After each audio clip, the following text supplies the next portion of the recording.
सौ शीतल धीरज बोलते. माझ्या सासऱ्यांना काल मारहाण झालेली आहे. त्या माझ्या जाऊबाई आहेत, ते माझे मिस्टर, हे माझे दीर आहेत. 2019 पासून गुंड आणून मारहाण चालू आहे, याच तागायत चालू आहे. आज कोर्टामध्ये वाटपाची केस सुरू असून तरीसुद्धा वारंवार हल्ले होत आहेत. आमची लहान मुलं आहेत, त्याच्यावर त्याचा फार वाईट परिणाम होतो आहे. तर वनिताताई जाधव ह्यांच्या सहकार्याने किंवा ह्यांना घेऊन आम्ही आज SP ऑफिसला दिलेली आहे, तक्रार नोंदवलेली आहे. आणि त्या ज्या सांगतील त्याप्रमाणे इथून पुढं आम्ही करणार आहोत, उपोषण करणार आहोत. जर 24 तासाच्या आत आमच्या त्या संबंधितांवर गुन्हे दाखल झाले नाहीत तर त्या म्हणतील त्याप्रमाणे आम्ही उपोषणाला बसणार आहोत. जिल्हा सातारा रानात वडील औषध मारत असताना वडिलांना 4-5 जणांनी येऊन मारहाण केली. त्यांना बरेच लागले, 7-8 टाके पडले. 112ला फोन केला, कॉल केला तरी कोणीसुद्धा आलं नाही. पोलीस अजूनपर्यंतसुद्धा NC कुठली दाखल केली नाही, गुन्हा कुठला दाखल केलेला नाही. आणि मागं बी असंच एक वेळ असं 5-6 वेळा बी मागं मारूनसुद्धा त्याच्यावरसुद्धा काय पोलिसांनी दखल घेतली. आता ते मारणारे हे तुमचे कोण आहेत? मारणारे ते पुतणे आहेत, चुलत भाऊ आहेत, चुलत आहेत, वहिनीत. मारणारे ते श्रावण तानाजी बोलते, नितीन सूर्यकांत बोलते, सूर्यकांत नानासाहेब बोलते, हेमलता तानाजी बोलते, द्रुपदा सूर्यकांत बोलते, तानाजी सूर्यकांत बोलते. हे आता मारणारे काल झाले. त्या मारहाणी काल त्या बाबांच्यावर जितका जीवघेणा हल्ला झालेला आहे आणि जी काही परिस्थिती आहे ते सिव्हिल हॉस्पिटलला जाऊन बघितलेली आहे. आज त्यांचं वय 76 रनिंग चालू आहे. तर ते हल्ला करणारे त्यांच्या घरातलेच पुतणे आहेत. तरी तुमचं जे काही जमीन वाटपाचं वगैरे जे काही असेल ते तुम्ही कोर्टात तुमची केस चालू आहे तर त्या ह्याच्या अनुसार तुम्ही मिटवावी. आणि त्यांना तुम्ही असं जीवघेणा हल्ला करू शकता म्हणजे तुमची काही माणुसकी आहे की नाही. आज ते तुमचे चुलते असतील, कोण असतील, तर तुम्ही घरातल्या घरात असे वादविवाद करू नयेत असं मला वाटतं. आणि त्यांना न्याय मिळवावा असं मला वाटतं. शासनाला मला एवढंच सांगायचं आहे की त्यांच्यावर कारवाई करण्यात आलेली आहे ना, तर लवकरात लवकर त्यांची तुम्ही चौकशी करा, त्यांच्यावरती गुन्हा दाखल करा आणि ह्या कुटुंबाला न्याय मिळवून द्या अशी मी विनंती करते. ताई संतोष जाधव, बहुजन जनता पक्ष जिल्हा अध्यक्ष.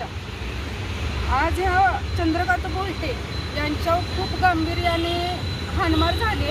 आणि जी गुंड आहे ती वाघोली गावातलेच ते गुंड आहे, तर त्यांच्या घरातलेच पुतणे वगैरे आहेत. तर बऱ्याच वेळेस त्यांच्यावर मारायचा हल्ला झालेला आहे. तर 2019 पासून त्या लोकांना, कुटुंबांना एवढा त्रास आहे, भयानक त्रास आहे. आणि ते आतापर्यंत प्रत्येक पोलीस स्टेशनला त्यांनी हेलपाटे घातले, पण याची दाद कोणी घेतली नाही. फक्त FIR नोंदवून, केस नोंदवून घेतात तर माघारी पाठवतात. आत्ताची ही घटना आज आजोबांना काल अशा अवस्थेत मारलेलं आहे. तर त्यांचं हे एवढं रक्त गेलेलं आहे, एवढे गांभीर्याने त्यांना मारलं आहे. आज सिव्हिल हॉस्पिटलमध्ये ते औषध उपचारासाठी आहेत. 2019 साली पण त्या गुंडांनी म्हणजे त्यांच्या घरातली बाहेरची पण मारोकरी सोडत आहेत.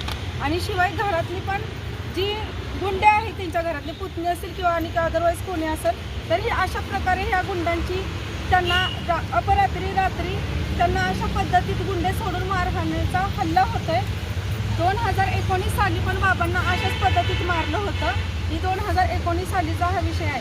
आतापर्यंत त्यांनी बऱ्याचशाच तक्रारी दिल्या, पण त्या तक्रारीचं निवारण किंवा त्यांना कुठल्याही गोष्टीचा न्याय अजिबात मिळालेला नाही.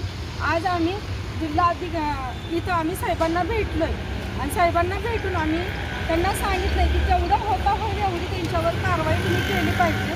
पोलीस अधीक्षक साहेब त्यांच्याशी आमची चर्चा झाली. या कुटुंबांना घेऊन आम्ही निवेदन स्वतः दिलेलं आहे. पण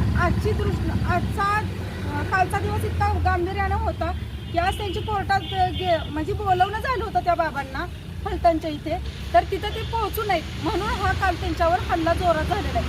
जर वाटणीचा विषय असेल तर तो वाटणीचा विषय कायद्याप्रमाणे कोर्ट देऊ शकतो, इतर कोणी देऊ शकत नाही. जर त्यांनी प्रोसिजर कोर्टाच्या माध्यमातून केलेली आहे तर तो जमिनीचा असू दे किंवा कुठलाही विषय असू दे, ह्या कुटुंबास कोणत्याही पद्धतीचा धक्का लागला नाही पाहिजे.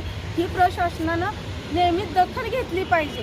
आणि प्रत्येक वेळेस जर सर्वसामान्य असू दे किंवा काही इथं वशिल्याची कोणतीही गरज लागली नाही पाहिजे. प्रत्येकजण फोन करणार, दाबादाबी करणार, पण एखाद्या वेळेस असा जर कुटुंबाचा एखादा जीव जर गेला तर ही भयानक गोष्ट आहे.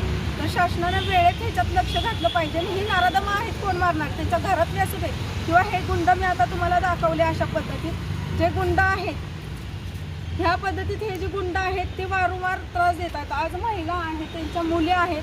तुम्हाला म्हणायचं म्हटलं तर किती बाहेर गांभीर्याने, किती वातावरण आता पेटलेलं आहे. अन्याय अत्याचार जमिनीबाबत असू दे किंवा लहान मुलींच्या बाबत पण ह्या अशा घटना घडायला लागल्यात. पण शासनानं जर हे सारखे हेलपाटं घालण्यापेक्षा जर वेळेतच ह्या गुंडासनी जर अटक केलं तर ह्या गोष्टी होणार नाही. मग हे असं पडद्याच्या आड करून जर लोकांना कोणी पाठिंबा देत असेल तर तो पडदा जरा शासनानं बाजूला काढावा. जसं हे आज आजोबांचं वय 75-76 त्यांचं वय आहे. आज त्या आजोबांना एवढ्या गांभीर्यानं मारलंय की रक्त पूर्ण शर्टावर अंगावर सगळं हे केलं आणि आता ते उपचार करतायत.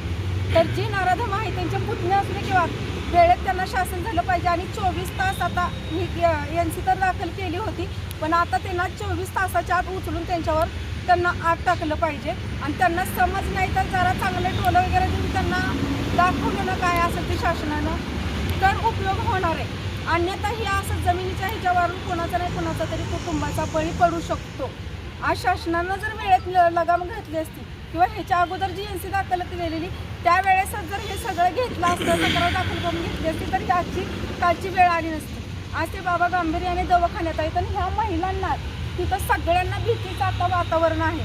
जर हा प्रत्येक वेळेस 2019 पासून जर हे सगळं चालू कार्य आहे, त्या गुंड्या असू दे किंवा त्यांच्या घरातले त्यांचे पुतणे असू दे किंवा आणि कोण अदरवाईज असू दे, त्यांना वेळेत तुम्ही उचलून आणावं आणि त्यांच्यावर गुन्हा दाखल करावं. अन्यथा जर ह्यांच्यावर कडक कारवाई झाली नाही 24 तासाच्या आत, मी तर 24 तास निवेदनात दिले, पण मला वाटतं त्यांना आताच उचलून आणून अटक करावं.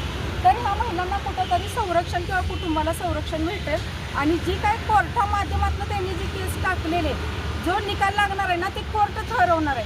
त्याआधीच त्यांना समज देऊन त्यांना व्यवस्थित शासनानं सांगावं एवढीच रिक्वेस्ट करते. जर येत्या 24 तासात जर त्यांच्यावर कायदेशीर कारवाई नाही झाली तर आम्ही इथं उपोषणाला सगळ्या महिला घेऊन आम्ही उपोषणाला इथे थांबणार आहोत.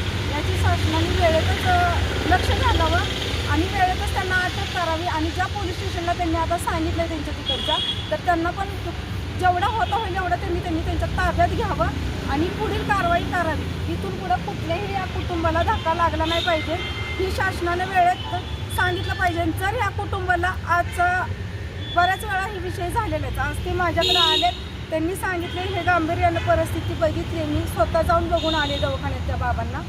जर ह्या वेळेतच या कुटुंबांना त्रास वेळोवेळी असा होतोय, जर त्या लोकांना नराधमांना जर वेळेत आपण नाही आवर घातला तर हे पुढं असं चालू राहणार आहे. जर उद्या या कुटुंब असू दे किंवा दुसरं कोण असू दे तर त्याला फक्त शासनावर जबाबदार राहणार आहे. तर वेळेतच त्यांनी शासनानं दखल घ्यावी आणि या कुटुंबाला न्याय मिळावा.